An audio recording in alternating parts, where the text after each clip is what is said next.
Cade Otton could be a league winner for you this year at the tight end position. We'll break it all down on this episode of the Locked On Dynasty Football Podcast.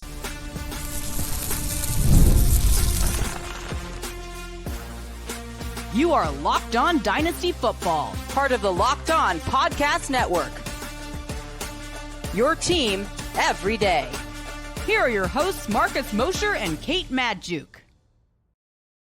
Welcome back to the Locked On Dynasty Football Podcast, part of the Locked On Podcast Network, your team every day. We'd like to thank you for making us your first listen of the day. Today's episode is brought to you by Game Time. Download the Game Time app, create an account, and use promo code LOCKEDONNFL for $20 off your first purchase. Welcome back. I am your host, Marcus Mosher. You can follow me on Twitter at Marcus_Mosher. Joining me today, as always, is Kate Madjuk. You can follow her on Twitter at Kate Madjuk. On today's show, we're breaking down the biggest winners and losers coming out of Monday Night Football. And then at the end of the show, we'll do some waiver wire ads that you need to be making in your dynasty leagues.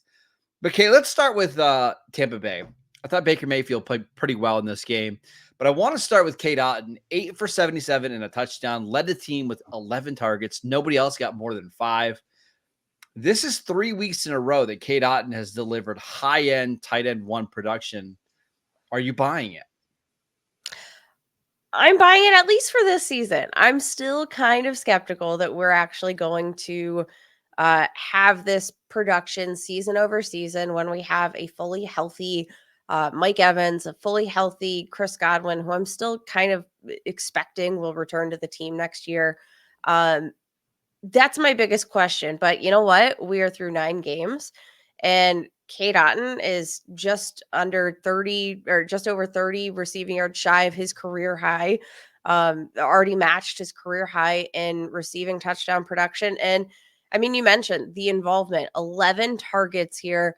Baker Mayfield only completed multiple passes to 2 different receivers, including Trey Palmer, Sterling Shepard. Like, Cade Otton is probably going to be the focal point of the offense for now, and it's probably not particularly close. He's going to be wide receiver 1, I think, until we have Mike Evans back in this lineup. Do you know where Cade Otton is currently ranked among tight ends this year? Tight end 9. This is not among dynasty rankings, but where they're scoring right now. Oh, that was my answer. Tight end 9. Oh, yeah, tight end 3. Tight end 3 behind Brock Bowers and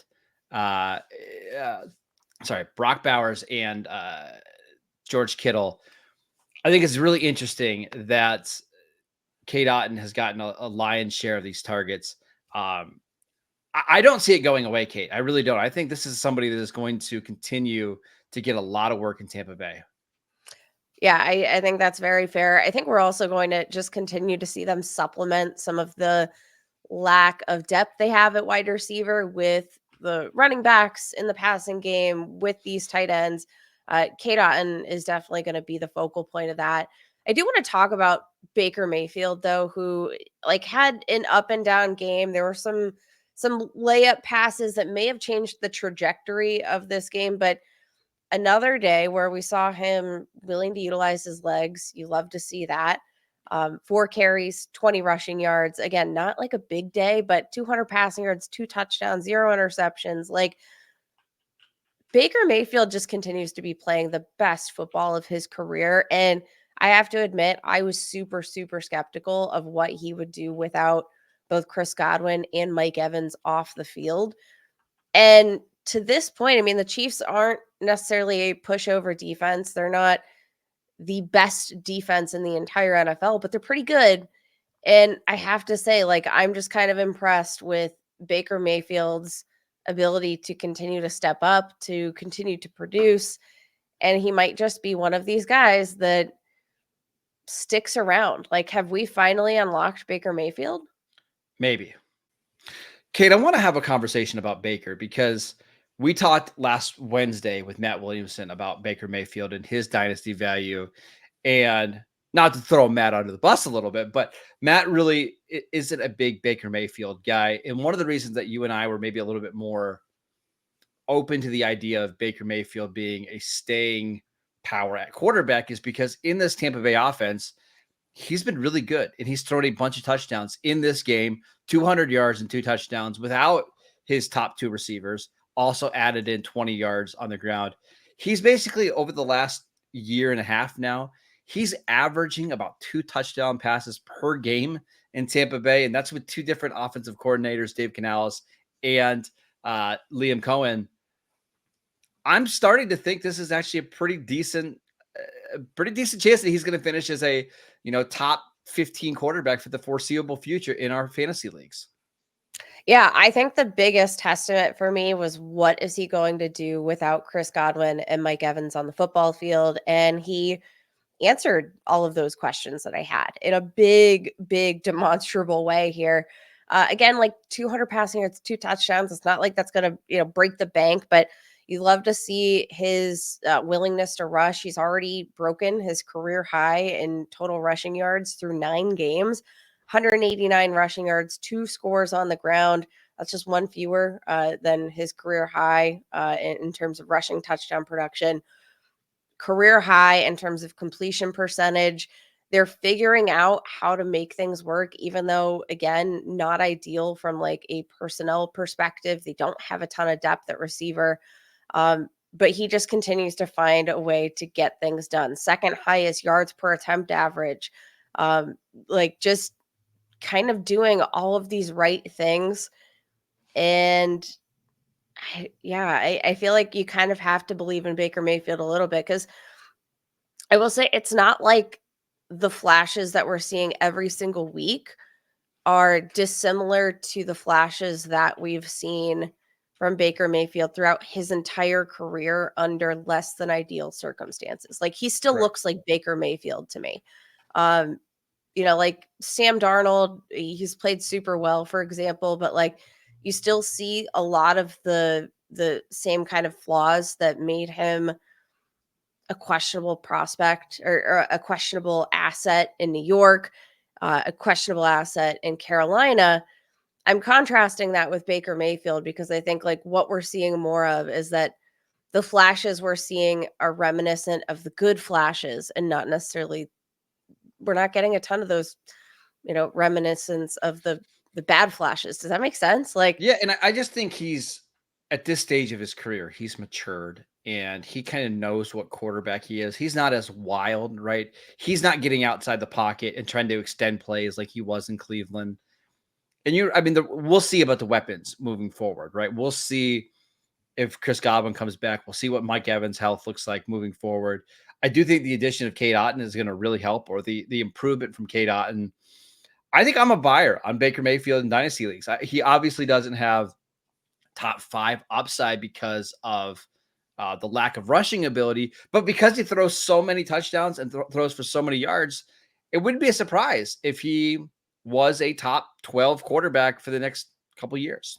and here's the thing right now, currently through 9 weeks, Baker Mayfield ranks 6th among all quarterbacks in terms of fantasy points per dropback. And let me give you the names ahead of Baker Mayfield in that metric. It's Lamar Jackson, it's Jalen Hurts, it's Jaden Daniels, Josh Allen, and Justin Fields, all rushing quarterbacks with at least 2+ scores on the ground or 500 rushing yards. Like, I mean, Baker Mayfield is doing all of that. He has as many rushing touchdowns as Lamar Jackson this year. I'm just saying. I think that we're seeing Baker Mayfield more willing to utilize his legs. Like, I even want to give him a lot of credit in that regard, just because that's an element that he's basically doubling his standard rushing production on any given week. And he looks good doing it. Like there were a couple runs, that he's had over the past few weeks that I'm like, I like, you didn't know that he could still move like that, right? Yep. Like you didn't know that he had that in him. So I think that, if you're a contending asset right now and you need a QB2, Baker Mayfield is a really interesting target because I think that people are still skeptical enough that Baker Mayfield is actually going to continue to play at this level. But we've had back-to-back seasons where he's looked like a pro's pro. I think it's going to be hard to We're almost at 30 games of this, though. It's like, Yeah. I mean, maybe he regresses some, Kate. I think we can expect that, right? But he would have to regress so much for him not to be worth his value in dynasty leagues. Again, he is being drafted, or at least was being drafted in the month of October as QB 16. I can't even imagine the type of regression that would need to happen for him not to be a value at that spot. Yeah, I think that's very fair. Okay. Let's talk about the other side. Let's talk about the Chiefs, who got another win on Monday Night Football. The offense is finally starting to look better. Let's talk about DeAndre Hopkins and his fantasy value next. This episode is brought to you by Game Time. I absolutely love Game Time. It's the only ticketing app that I use when I want to see my favorite teams play. They have now a new feature called Game Time Picks, which will filter out the fluff to show you only the incredible deals on great seats, so you don't have to waste your time searching through thousands of tickets. One of my favorite things about Game Time is that you can get a panoramic view of your seat before you buy your tickets. Plus, they have the lowest price guarantee, or Game Time will credit you 110% of the difference. Plus, your purchase is covered with the most flexible customer service policy in the ticketing industry. Take the guesswork out of buying tickets with Game Time Picks. Download the Game Time app, create an account, and use promo code LOCKEDONNFL for $20 off your first purchase. Terms apply. Again, create an account, redeem promo code LOCKEDONNFL for $20 off. Download Game Time today. What time is it? Game time.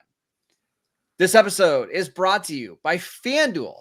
Get ready to tackle the NFL action with FanDuel, America's #1 sportsbook, because right now, new customers can bet $5 and get $150 in bonus bets if you win. The FanDuel Sportsbook app gives you everything you need to place live bets on the NFL all in one place.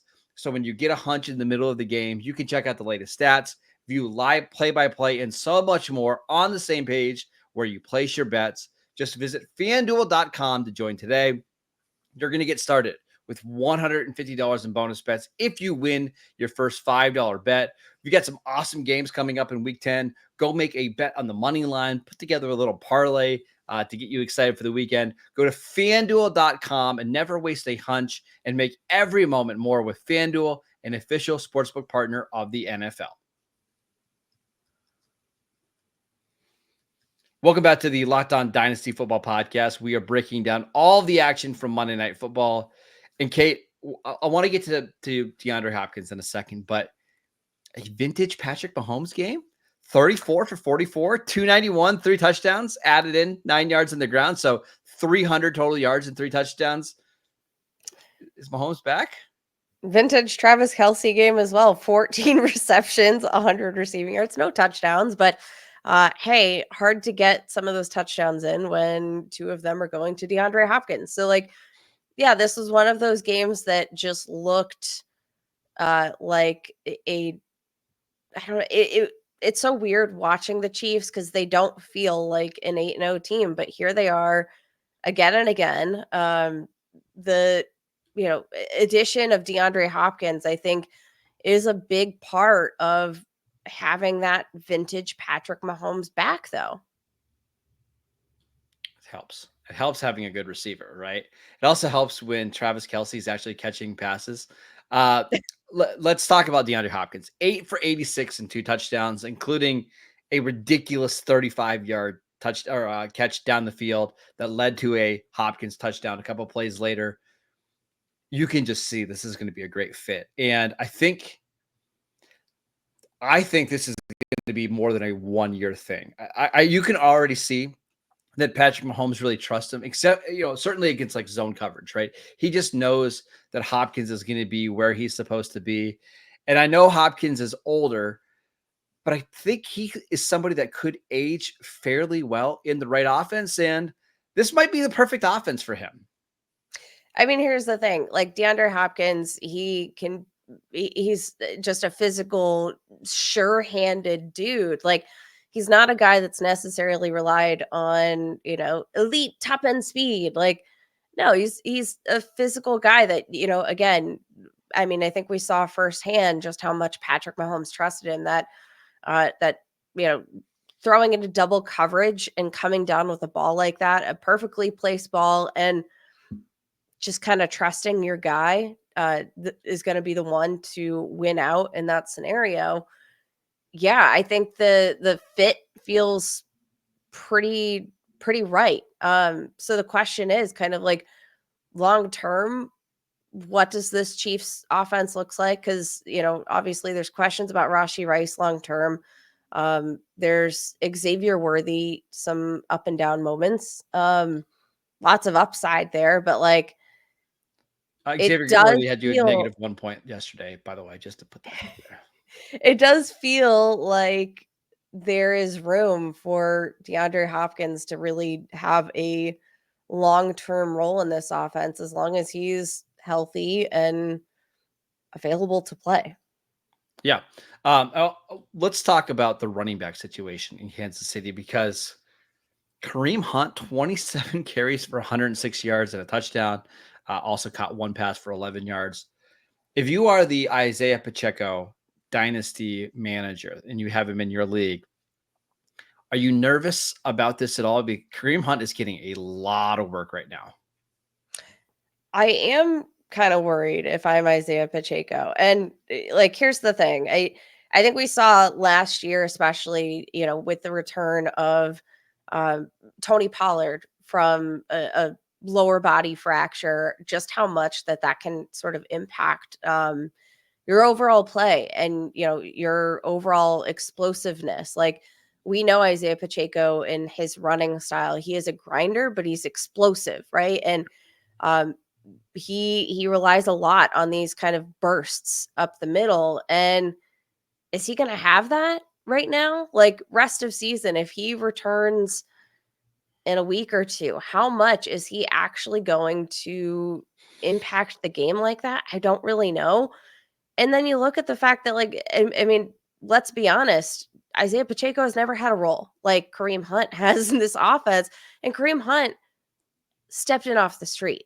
The previous career high for Isiah Pacheco in terms of like total carries, 24 rush attempts in the postseason. Um, that's all he's. I know. We haven't seen this kind of usage from Isiah Pacheco, despite the fact that he has been a staple in the offense. So to see Kareem Hunt come in off the street and immediately take on an even more significant role than Pacheco has ever had as a starter is kind of freaking me out a little bit. And I've got to double check, but I'm pretty sure that Kareem Hunt leads the NFL in success rate among running backs right now through 9 weeks.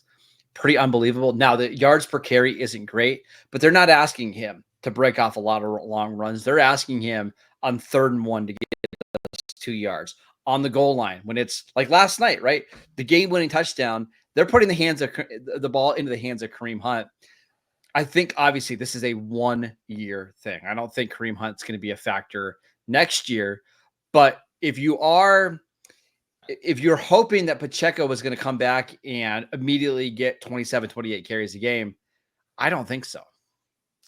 Yeah, I think I feel pretty confident. So, like, if there's somebody in your league who is a little worried about the Isiah Pacheco return and is willing to dump off, Kareem Hunt for maybe a 3rd round pick, and I'm a contending team, I think that would be a great move because I do think that he's looked good. He's been reliable. And again, he stepped into a more significant role off the street than Pacheco ever did, even when he was fully healthy. We know that injuries have kind of been just a looming concern for Isiah Pacheco. Even when he's on the field, like, he's had some problems. He's had shoulder issues. Like, he's had some nagging injury history here. I think that if I'm going to pick one running back that's going to carry this backfield, on through into the postseason, it's going to be Kareem Hunt. Yeah, I agree. Let's talk about some waiver wire additions, Kate, because we had a couple trades on Tuesday that I think are going to impact what you do on the waiver wire this week. Let's get to that next. This episode is brought to you by BetterHelp. This month is all about gratitude, and along with the person that I'm going to shout out right now. I'm thankful for my sixth grade social studies teacher, David Bona, who was fantastic, helped me get into the football business. He can't say enough great things about him. But there's another person that we don't thank enough, and that's ourselves. It's sometimes hard to remind ourselves that we are trying our best to make sense of everything in this world. And that isn't easy. But here's a reminder to send some thanks to people in your life, including yourself. If you're thinking of starting therapy, give BetterHelp a try. It's done entirely online. It's designed to be convenient, flexible, and suited to your schedule. Just fill out a brief questionnaire to get matched with a licensed therapist, and you can switch therapists at any time for any reason at no additional charge.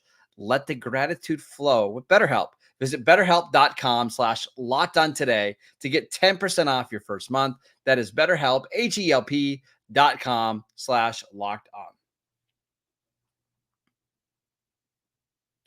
Welcome back to the Locked On Dynasty Football Podcast. We'd like to thank you for making us your first listen of the day. For your second listen, check out the new Locked On NFL show. 2 shows every single day. 1 in the morning with Tyler Rowland, 1 in the afternoon with Tony Wiggins for some real NFL talk.